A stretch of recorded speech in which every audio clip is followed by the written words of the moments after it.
All right, welcome to another Bank on It podcast. I am your host, Matt Banks. We are presented by the Well Rounded Podcast Network. Um, and I just want to start off today's show just celebrating a birthday. Our fellow colleague, Shelby Dermer, 21 years old today. That doesn't seem like that long ago for me, but now being 28, you just feel like an old man. But congratulations to Shelby. I'm sure he's going to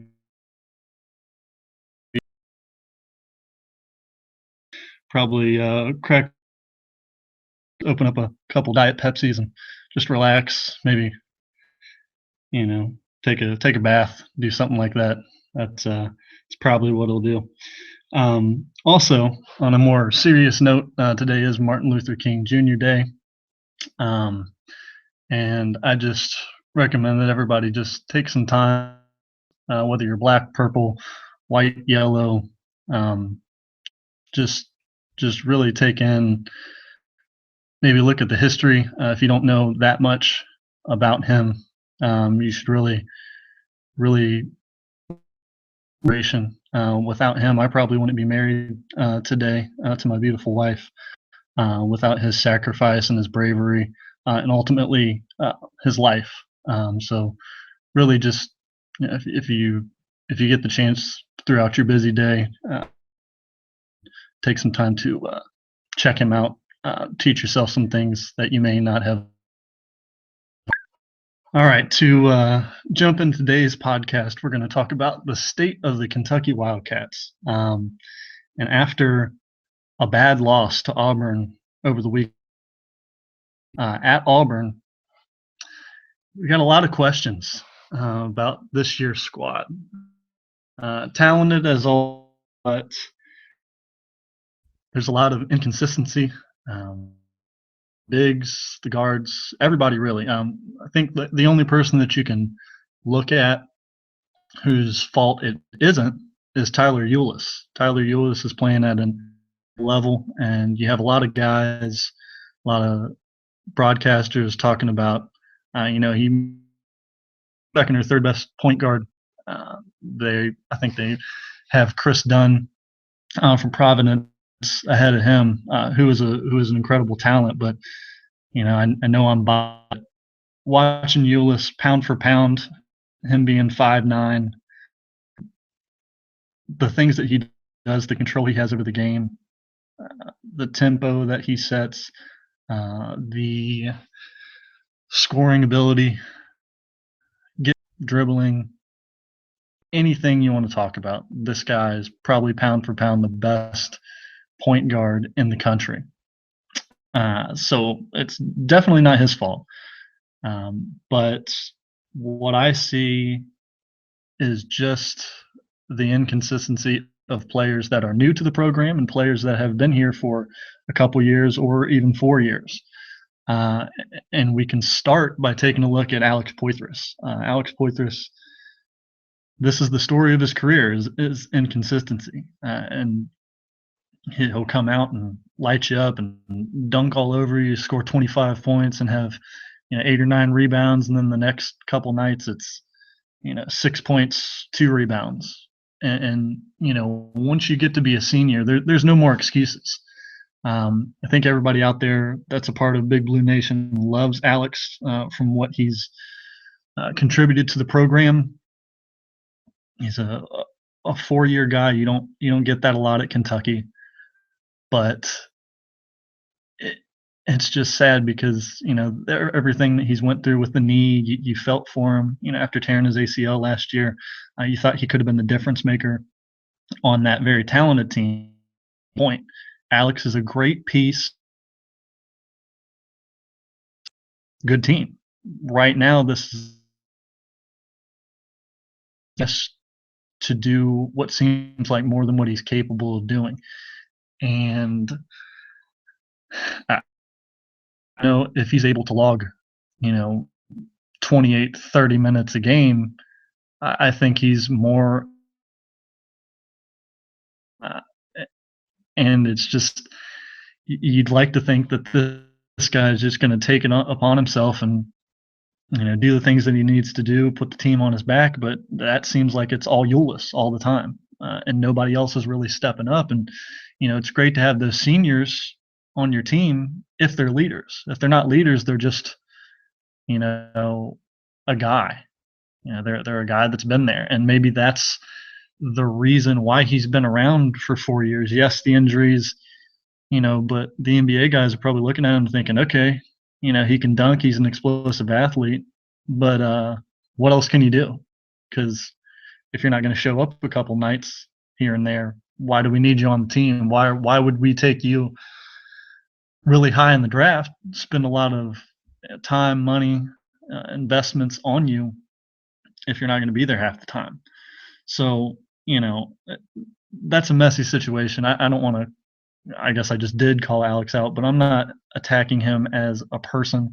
He's a great person, great student. Um, he's a strong individual mentally, especially to be in a program like Kentucky. But there's got to be more from you on the court, and right now we're just not seeing it from him. And it's not just the fans; it's Coach Cal himself. He's calling him out. He's saying that we need more from you right now on a consistent basis. Now to right that ship, and hopefully they do. But right now, it's just not happening for him. Parlay that into the rest of the bigs, and you Marcus Lee, Scal, Derek Willis, outside of a lot of bigs to help. Collection is a pretty good collection, but then again, the consistency that you'd like in the post, you can't really throw it to any of those guys and get good, consistent end. You don't have Carl Anthony Towns back down there anymore, just playing body and scoring at will. You have more of these guys that can face up. They're maybe drawing other guys off lobs and dunking it and those type of things, but you're not getting that consistency that you need in the post that creates a lot of spacing for other guys. And it's kind of a clutter down there. The thing that really upset me, and it's kind of telling as far as rebounds go, Kentucky's been a pretty good rebounding team. They did get out over the weekend to Auburn, but the thing that really ticks me off is that 5'9" Tyler, you get 10 rebounds, but the combination of Marcus Lee, Alex Poitras, and had 9. 9. My bad. Tyler Eulis had 10, and the rest of those guys had 9 combined. That's just not acceptable by your bigs. And there's a lot that goes into that. It's rebounding's not all based on height, although it does help. You just have to have a nose for the ball, and obviously Eulis has that. Another guy who has it on the team is Isaiah Briscoe. He can get down there, and you can start the break with him off his rebounding, and that really helps. You don't have to find that outlet guy. You can just get it and go.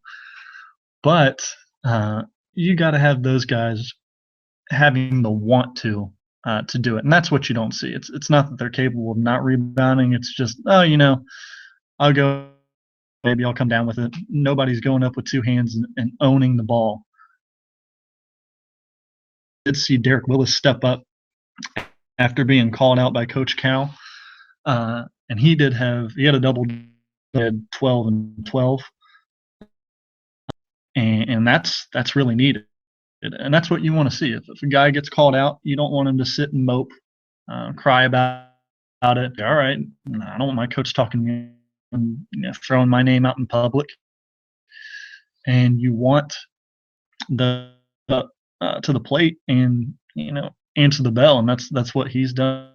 And I think that's going to earn him some more time down the line. And by the sound of it, isn't going to be too far. I think we're going to see some as we kind of segue into the next part of this. I think we're going to see the tweak part too. And I know started talking about the tweak back a couple. The that was the year of the twins and Julius Randle and James Young. That was this, what the tweak that Coach Cal was going to come up with before. And what it turned out to be was something pretty. It was less scoring by Andrew Harrison, and it was more distribution, and that kind of created spacing, for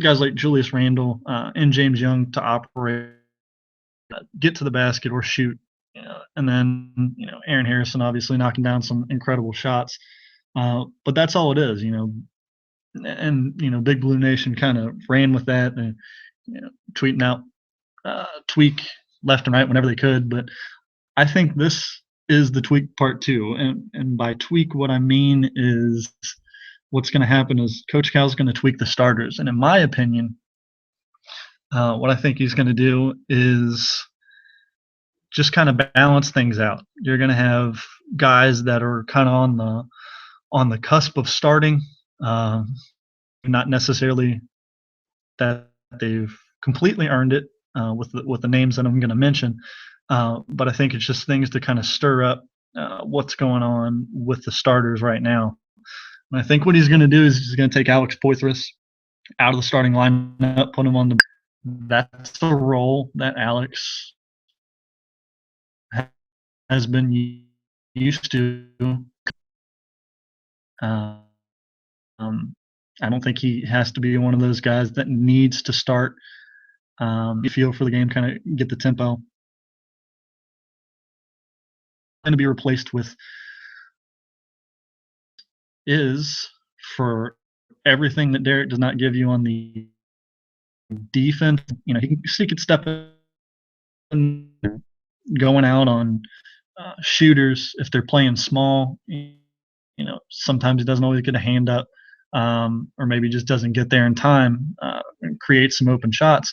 You sacrifice that with the matchup problems that he can create on the offensive end, and he can kind of be that traditional 6'8", 6'9", with the ability to step out, shoot some threes, get to the basket, dunk, lay it in. Creates a lot of problems, and I think maybe that creates with the spacing. I know I throw a lot, but I think people underestimate how important that is in a basketball game. If you don't have the proper spacing, it doesn't matter. You make it easy on the defense to guard. That's what Willis can bring to the table that can kind of change things. And guys, I think the other change that's going to happen is we're going to see some more happen on Thursday when they play Arkansas.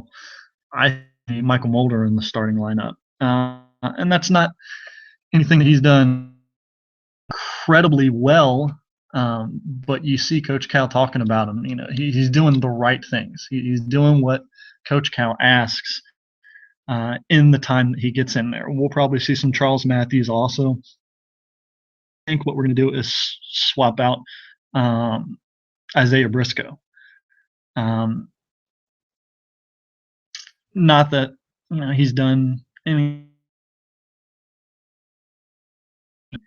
more reliable low post presence for being a shorter guy. He can take people to the post, score. But what I think the bigger problem, tried the guards being Briscoe, Murray, and Eulis together as a combination, and it seems like we get a lot of one-on-one. I'm going to get to the basket, and hopefully I get a foul draw. And in some instances, that's needed. Have the ability to get to the basket and kind of take over a game when they need to. But with all of them on the court, I don't think it's necessarily a good thing. I like Eulis being on the court. Obviously, he's their best player. Murray's their best scorer, even though he throws shots. I think last game he had about 20 shots, which is pretty consistent.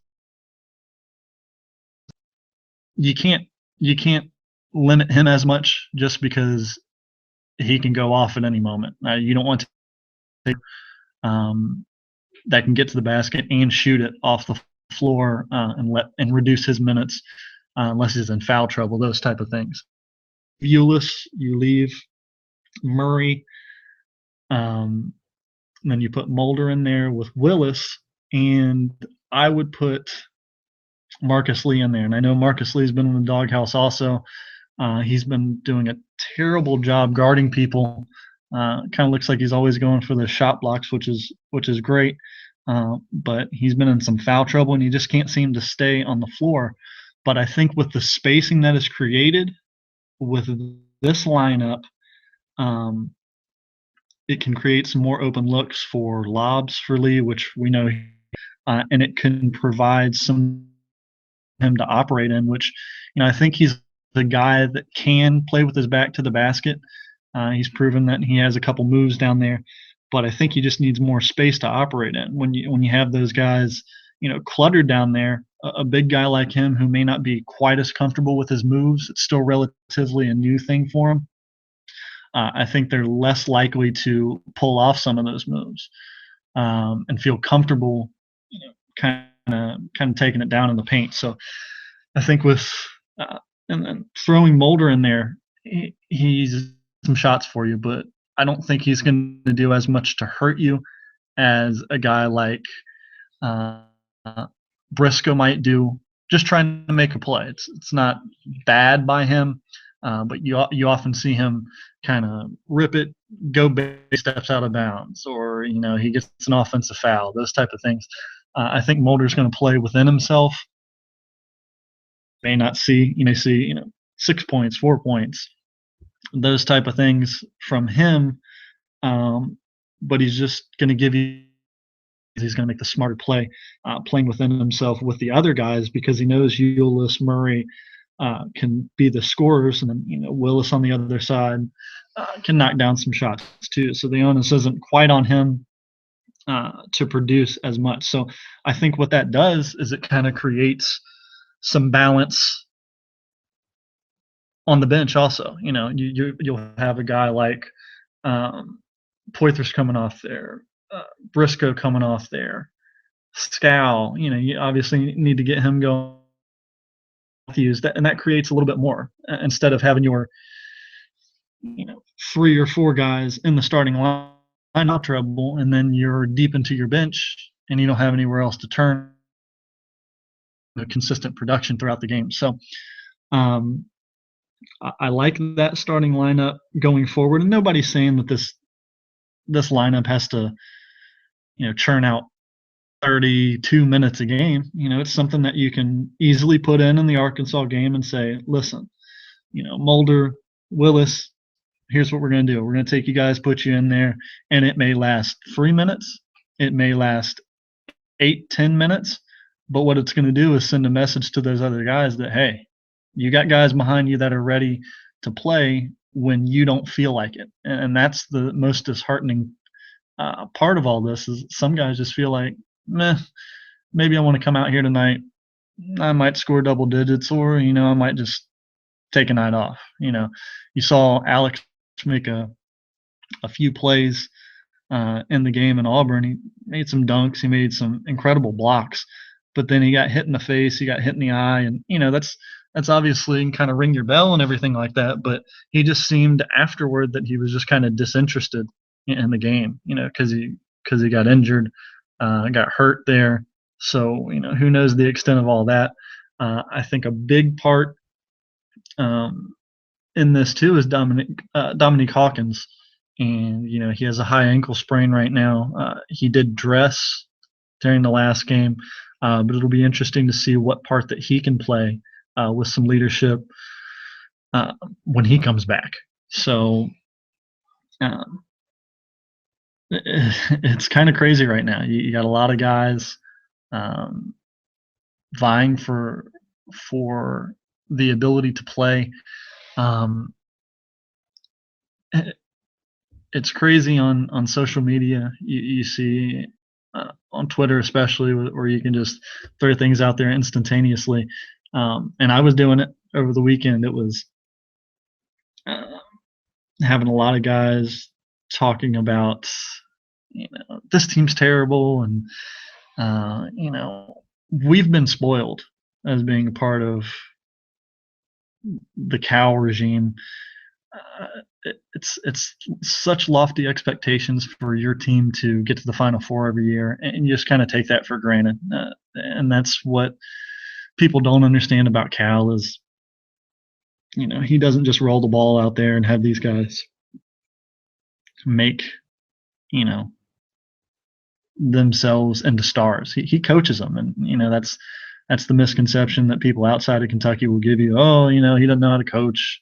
Especially these people down here in Memphis, they say that there's still sour grapes with him. That he doesn't know how to coach. He just rolls the ball out there.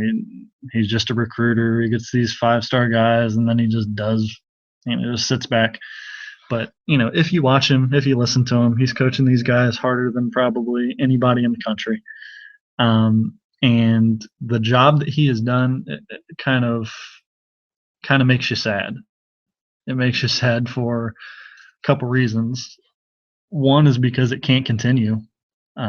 Eventually, it's going to come to a point where he's not going to be there anymore, and then you really understand how great he was. But then you have this, where these guys are 13-4 right now. They're 3-2 in the SEC, and he's doing a terrible job. Well, that's not true. A lot of programs in the country would be, they'd sign up for 13-4 right away. With the parity that is in college basketball right now, you have number 1, number 2, number 3, number 4 losing, left and right, and that kind of creates this situation at the end of the year where there's going to be high seeds with 6, 8 losses, and they're still going to be some of the better teams in America. And Kentucky probably will be one of those teams that is on the downside with those loss numbers, but we don't really know how it's going to affect their seeding. They could be, middle of the run. They could be, maybe in that 8 or 9 matchup. I don't think this is a team that's going to miss the tournament. I know this is so early to be talking about this, but I don't think it's a team that's going to be anywhere to missing the tournament. It's just they need to find themselves. They need to relax a little bit, and they just need to play good basketball. And those wins are going to come. So it'll be interesting to see. As we've seen with Coach Cal before, you should trust him. You should trust everything that he does because he has the finger on the pulse of this team,